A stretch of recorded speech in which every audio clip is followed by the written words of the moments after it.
Students, good morning. Myself Suman, your cost accounting teacher. Today we will discuss on process costing system. What is process costing? Process costing is consist of two words, process and costing. Process means any task which completes in different stages or steps is called process, and costing means to calculate cost per unit is called costing. It means process costing system वो system है जहाँ पे product को तैयार होने के लिए different stages से होकर गुजरना पड़ता है और हर स्टेज पर उसकी कॉस्ट पर यूनिट है वो निकाली जाती है। तो इस पूरे सिस्टम को हम क्या बोलेंगे?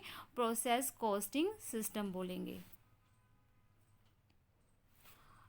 जैसे कि आप इस मॉडल के अंदर देख रहे हो कि कुछ ऐसे प्रोडक्ट होते हैं जो रॉ मटेरियल से लेकर फिनिश गुड्स में कन्वर्ट होने के लिए उनके पास उनको एक कुछ प्रोसेस से गुजरना पड़ता है।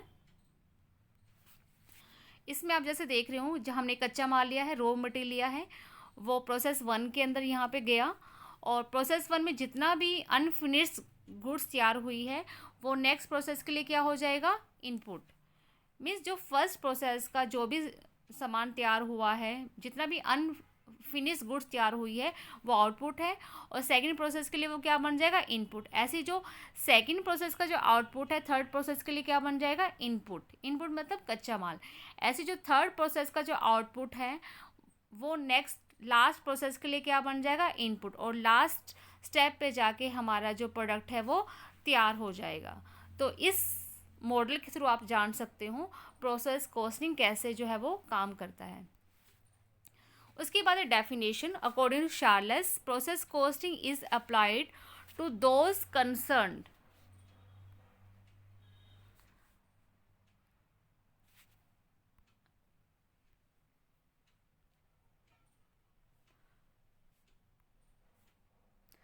Process costing is applied to those concern मतलब कौन कौन से प्रोडक्ट्स में इसे यूज़ किया जाता है, which produce a commodity that has to go through several processes and which require to know the cost of each process.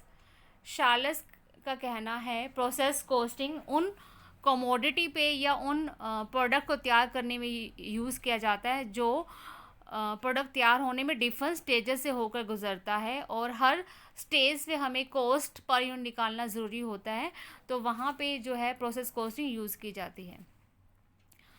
इसे हम एग्जांपल के थ्रू हम समझ सकते हैं। For example, if you want to make bread, तो bread बनाना की एक प्रोसेस है। आप ये नहीं एक ही स्ट्रोक में ब्रेड बन जाएगा। आपने आटा लिया और आटे को बेकिंग ट्रे में डाला, ओवन में रख दिया, क्या ब्रेड तैयार हो जाएगा? नो।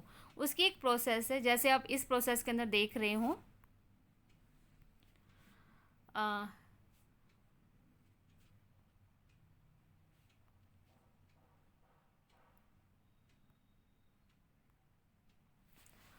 जैसे आप इस प्रोसेस के अंदर देख रहे हो, फर्स्ट स्टेप पे क्या हुआ? हमने फर्स्ट स्टेज पे क्या लिया? हमने ईस्ट लिया, इसको एक्टिवेट किया, देन इसको हमने आटे में मिक्स कर दिया। जो भी इंग्रेडिएंट्स हमें चाहिए ब्रेड बनाने के लिए वो सब इंग्रेडिएंट्स हमने मिक्स करके आटा तैयार किया।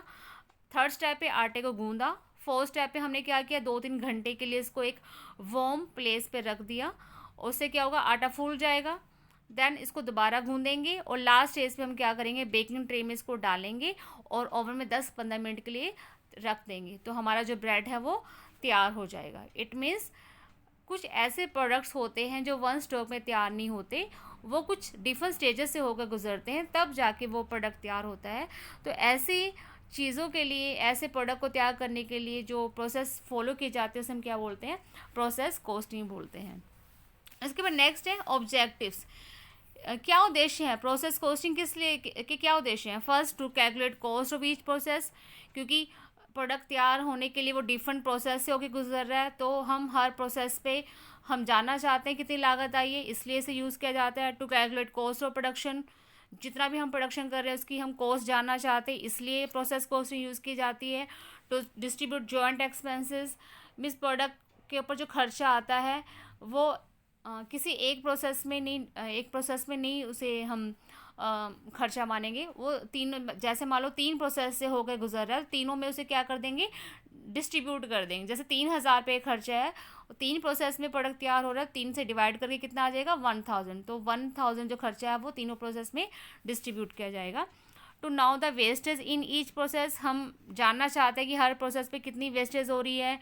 To calculate profit and loss on each process, to control the cost of each process, to know the valuation of closing stock and opening stock.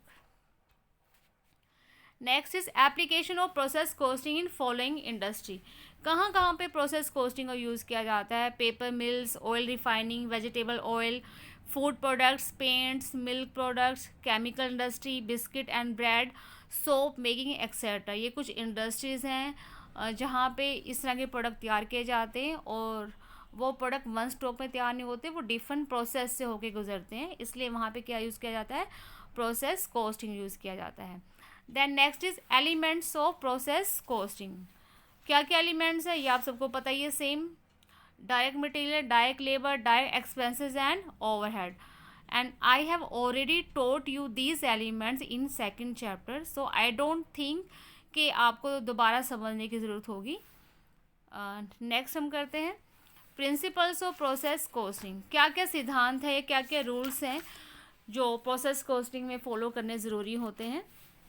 First is separate account. Process costing में क्या होता है, जैसे मान लो कोई भी product 3 stages से होकर गुजर रहा है, तो हर स्टेज के लिए अलग से एक सेपरेट अकाउंट बनाया जाएगा। Process 1 account, process 2 account, process 3 account. Direct and indirect expenses, जितना भी खर्चे होंगे वो डायरेक्ट नेचर के हैं या इनडायरेक्ट नेचर के हैं, वो प्रोसेस अकाउंट के डेबिट साइड में शो किए जाएंगे। लॉसेस, जितना भी लॉसेस होगा, नुकसान होगा, वो क्रेडिट साइड में शो किया जाएगा प्रोसेस अकाउंट के। And then next is by product and sale price of by product. By product का मतलब है कि बचा हुआ कच्चा माल। जैसे आप मान लो फर्नीचर की हम बात करते हैं, हम फर्नीचर तैयार कर रहे हैं, तो लकड़ी का जो बुरादा बचेगा, लकड़ी के जो टुकड़े बचेंगे, उसे हम क्या बोलेंगे, बाय प्रोडक्ट। तो इसको भी हम बेच सकते हैं, और जो भी बेच के हमें मिलेगा उसको भी हम कहाँ पे शो करेंगे, प्रोसेस अकाउंट में उसको हम क्या करेंगे, शो करेंगे क्रेडिट साइड में। And then next is output of first process continue up to finish goods. कहने का मतलब जैसे मैंने आपको लास्ट अभी समझाया था ना कि फर्स्ट प्रोसेस का जो आउटपुट होगा नेक्स्ट प्रोसेस के लिए वो क्या बन जाएगा, इनपुट। ऐसे ही जो सेकंड प्रोसेस का जो आउटपुट है नेक्स्ट प्रोसेस के लिए क्या बन जाएगा, इनपुट। और ये प्रोसेस कंटिन्यू चलती रहेगी अप टू फिनिश गुड्स तक। उसके बाद एक पर यूनिट कॉस्ट कैसे निकालेंगे, टोटल कॉस्ट को टोटल यूनिट से डिवाइड कर दो तो क्या आ जाएगा, कॉस्ट पर यूनिट आ जाएगी। Next is cost per unit column. जब भी हम प्रोसेस अकाउंट बनाते हैं तो डेबिट और क्रेडिट साइड में 2 हम कॉलम बनाएंगे, पर्टिकुलर्स, अमाउंट और कॉस्ट पर यूनिट। तो डेबिट में भी सेम और क्रेडिट में भी सेम पर्टिकुलर, अमाउंट कॉलम और कॉस्ट पर यूनिट कॉलम, ताकि हम पर यूनिट कॉस्ट भी है वो साइड बाय साइड निकालते रहें। हाफ मैन्युफैक्चर गुड्स और वर्क इन प्रोग्रेस। अगर मान लो हमने जो गुड्स अभी हमारी तैयार नहीं हुई बट हमने उसको अनफिनिश गुड्स को हम बेच देते हैं कई बार, तो जो अनफिनिश गुड्स को हम बेचेंगे तो उसको भी हम कहाँ पे शो करेंगे, उसको हम शो करेंगे प्रोसेस अकाउंट की क्रेडिट साइड में। And last is product transfer to another process with adding profit. अगर मान लो आप प्रोसेस अकाउंट का जो भी आपका अनफिनिश गुड्स तैयार हुई, अगर आप किसी और प्रोसेस पे इसको ट्रांसफ़र करना चाहते हो विद प्रॉफिट, तो उसको भी आप ट्रांसफ़र कर सकते हो। ट्रांसफ़र करेंगे तो उसको हम कहाँ पे शो करेंगे, क्रेडिट साइड में शो करेंगे। अगर उसके ऊपर प्रॉफिट है तो प्रॉफिट को कहाँ पे शो करेंगे, डेबिट साइड में। And last is advantage of process costing. क्या क्या फ़ायदे हैं प्रोसेस कॉस्टिंग के? सिंपल है, बहुत ही सिंपल प्रोसेस है, इसको आसानी से हम प्रोसेस कॉस्टिंग में फॉलो कर सकते हैं। ओवरहेड एलोकेशन, जितने भी ओवरहेड खर्चे होंगे उसे हम क्या करते हैं, लेबर की रेशो में इसको जैसे 3-4 प्रोसेस उसको क्या करेंगे, डिस्ट्रीब्यूट कर देंगे।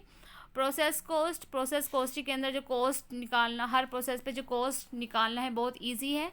मैनेजरियल कंट्रोल, क्योंकि हर प्रोसेस में आप हर स्टेप पे क्या कर रहे हो, आप कॉस्ट पर यूनिट निकाल रहे हो, तो उससे क्या होगा, हमारा पूरा कंट्रोल रहेगा, तो मैनेजरियल कंट्रोल भी पॉसिबल होगा। स्टैंडर्ड कॉस्टिंग आप कर सकते हो। कोटेशन प्राइस आप आसानी से निकाल सकते हो, क्योंकि इसके साथ एक कॉलम जो हम बनाते हैं वो क्या है, कॉस्ट पर यूनिट निकालने का, तो उससे कोटेशन प्राइस बनाना इजी होता है। मेंटेनेंस एंड रिकॉर्डिंग, हाँ, अपने जितने भी अकाउंट्स हैं उनको आप आसानी से मेंटेन कर सकते हो, रिकॉर्ड कर सकते हो।